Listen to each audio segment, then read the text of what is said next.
কারিগরি শিক্ষা বোর্ড সংস্কার সহ ৬ দফা দাবিতে রাজধানী তেজগাঁও ৭ রাস্তা অবরোধ করে বিক্ষোভ করেছে শিক্ষার্থীরা। ২০২১ সালের বিতর্কিত নিয়োগ পাওয়া সব ক্রাফট ইন্সট্রাক্টরদের কারিগরি অধিদপ্তর এবং এর আওতাধীন প্রতিষ্ঠান থেকে দ্রুত স্থানান্তর করার দাবি জানিয়েছে বিক্ষুব্ধ শিক্ষার্থীরা। একই সাথে ডিপ্লোমা ইঞ্জিনিয়ারিং কোর্স ৪ বছর মেয়াদী এবং প্রতি সেমিস্টারের মেয়াদ ৬ মাস করার দাবি জানিয়েছে আন্দোলনকারীরা। আরও জানাচ্ছেন মনির হোসেন তপু।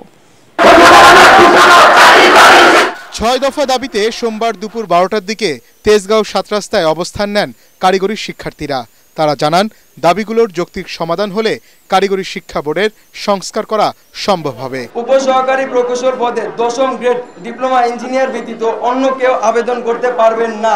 আমাদের যে ইঞ্জিনিয়ারিং 4টি প্রস্তাবিত কলেজ নির্মাণাধীন যেটি রয়েছে, সেই 4টি ইঞ্জিনিয়ারিং ইনস্টিটিউট বা ইঞ্জিনিয়ারিং কলেজ এটি অ্যাপ্লাইড সায়েন্স ভিত্তিক হতে হবে এবং এটা আমাদের প্রধান উপদেষ্টা বরাবর আবেদন।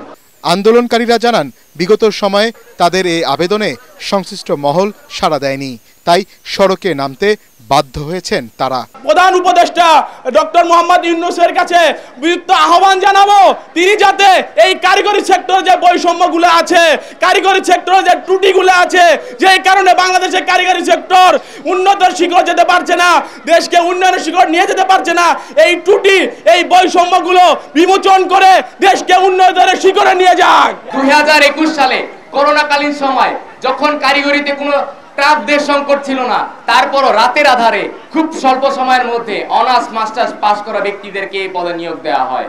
এ সময় সড়কে যান চলাচল বন্ধ করে দেন তারা। এতে আশপাশের গুরুত্বপূর্ণ সড়কে তীব্র যানজট দেখা দেয়, স্থবির হয়ে ওঠে জনজীবন।